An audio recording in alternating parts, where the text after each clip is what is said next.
ஆன்மீக உறவுகள் அனைவருக்கும் என் அன்பான வணக்கங்கள். வருகிற 30/4/2025 புதன்கிழமையில் அட்சய திருதியை வருது.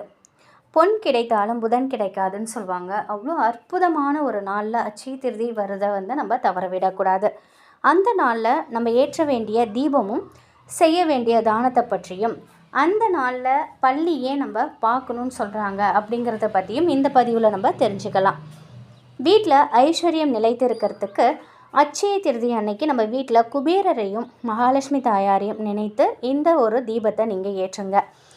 இந்த தீபம் என்னன்னு பார்த்தீங்கன்னா மஞ்சள் தீபம்.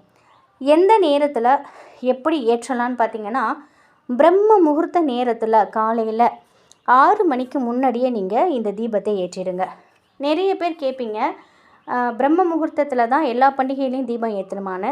ஆமாங்க, பிரம்ம முகூர்த்தத்தில் நம்ம செய்யக்கூடிய எந்த ஒரு வழிபாட்டிற்கும் உடனடி பலன் நமக்கு நிச்சயமாக கிடைக்கும். அதனால் 6 மணிக்கு முன்னாடி உங்கள் வீட்டு நிலைவாசல் படிக்கு வெளிப்பக்கத்தில் இந்த குபேர மஞ்சள் தீபத்தை நீங்கள் ஏற்றணும். சுத்தமான சின்ன தாம்பாளத்தில் மஞ்சள் குங்குமம் போட்டு வைத்துட்டு அதில் அந்த தட்டில் மஞ்சள் தூளை கொட்டி பரப்புங்க. அதற்கு மேலே ஒரு மண் அகல் விளக்கு வைத்து அதற்கும் மஞ்சள் குங்குமம் போட்டு வைத்து நல்லெண்ணெய் ஊற்றி திரி போட்டு தீபம் ஏற்றுங்க. காலையில் 6 மணிக்கு முன்னாடி இந்த தீபத்தை நீங்கள் ஏற்றிடணும். இந்த தீபம் வடக்கு திசை பார்த்தவாறு தீபம் எரியட்டும். உங்கள் வீட்டில் குபேரர் விளக்கு இருந்தால் அந்த விளக்கில் கூட நீங்கள் தீபம் ஏற்றலாம். இன்னும் சிறப்பான பலன்களை நம்ம பெற முடியும். அட்சய திருதி அன்னைக்கு காலையில் ஏற்றக்கூடிய இந்த தீபத்தின் மூலம் நம் வீட்டில் இருக்கக்கூடிய பொருளாதார பிரச்சனைக்கு நல்ல தீர்வு கிடைக்கும்.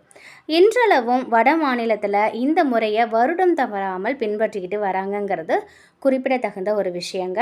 தீபத்திற்குள்ள அடியில் வச்சுருக்கக்கூடிய அந்த மஞ்சள் இருக்கு இல்லையா, அந்த அட்சய திருதி நாளில் அந்த மஞ்சளில் கொஞ்சம் தண்ணீர் விட்டு பிசைஞ்சு மஞ்சள் பிள்ளையார் பிடித்து உங்கள் பூஜை அறையில் வச்சுடுங்க.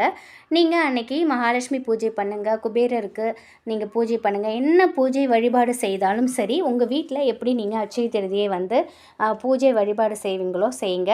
அந்த மஞ்சள் பிள்ளையார் அந்த நாள் முழுவதும் அங்கேயே பூஜை அறையிலே இருக்கட்டும். தீபதூபம் காட்டுங்க, சாம்பிராணி போடுங்க, என்னெல்லாம் செய்கிறீங்களோ உங்கள் வீட்டு வழக்கப்படி நீங்கள் பண்ணிக்கோங்க.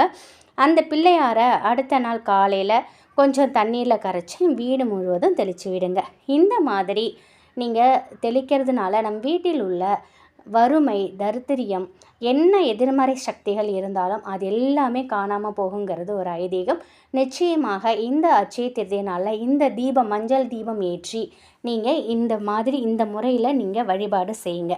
அடுத்து பார்த்திங்கன்னா, அட்சய திருதி அன்னைக்கு கட்டாயம் தயிர் சாதத்தை நீங்கள் தானம் செய்யணும். முடிஞ்ச வரைக்கும் ஏழைகளுக்கு தயிர் சாதத்தை தானம் செய்யுங்க.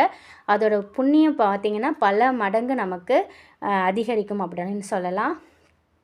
இந்த வருடம் வரக்கூடிய அட்சய திருதியை சுலபமான முறையில் நீங்கள் தங்கம் வாங்க முடியலைனாலும் சரி, அதை விட பல மடங்கு பலன் கொடுக்கக்கூடிய இந்த புண்ணிய காரியங்கள் செய்கிறதுனால நம்மளால் முழு பலனாக பெற முடியும்.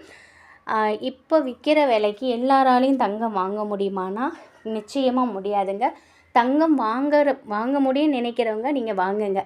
அதற்கான நேரத்தையும் நான் உங்களுக்கு சொல்கிறேன், தங்கம் வாங்கக்கூடிய நேரத்தையும். அப்படி தங்கம் வாங்க முடியாமல் இருக்கக்கூடியவங்க கட்டாயமாக நீங்கள் இதை செய்யுங்க. அதற்கு ஈடு இணையான பலன்கள் உங்களுக்கு கிடைக்கும்.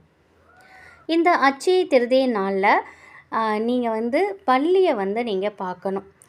பள்ளி மற்ற நாளில் நம்ம வீட்டில் எங்கே பார்த்தாலுமே நம்ம கண்களில் தென்படும்.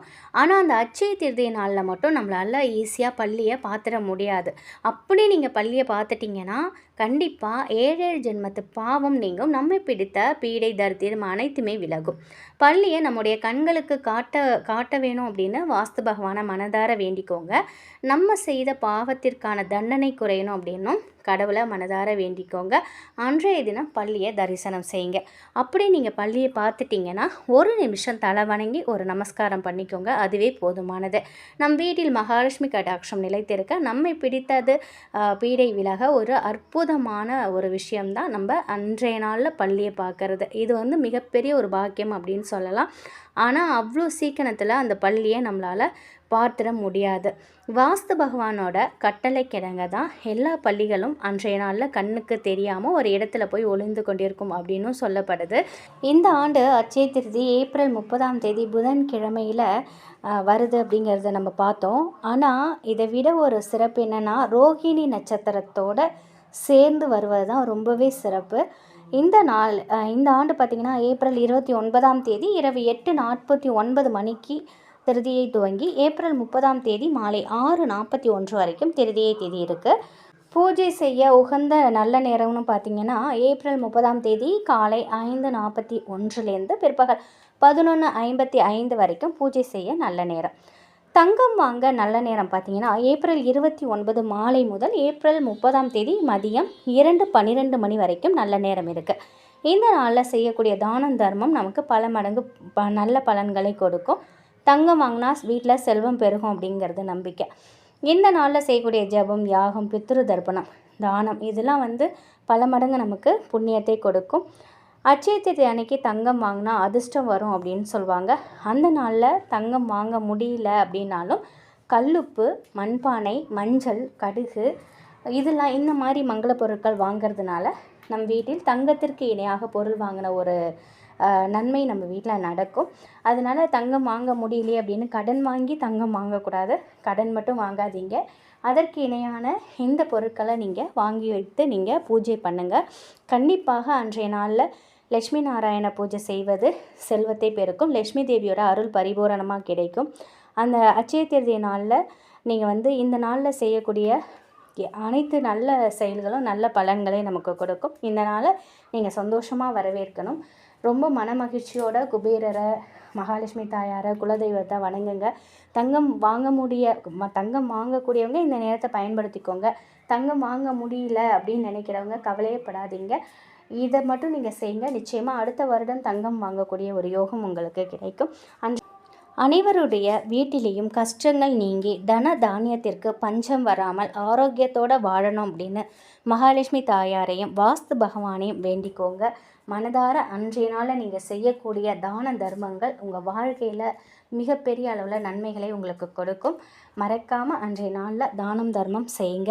மகாலட்சுமி தாயாரை மனதார வணங்கிக்கோங்க. அனைத்தும் நல்லதாகவே நடக்கும். அன்றைய நாளில் கண்டிப்பாக பள்ளியை பார்த்து ஒரு நமஸ்காரம் பண்ணிக்கோங்க. வாஸ்து பகவானை மனதார வேண்டிக்கோங்க. 16 செல்வங்களும் உங்கள் வீடு தேடி வருவதற்கு மகாலட்சுமி தாயாரை மனதார வேண்டிப்போம். அனைத்தும் நல்லதாகவே நடக்கும். நல்லதே நினைப்போம், நல்லதே நடக்கும். நன்றி.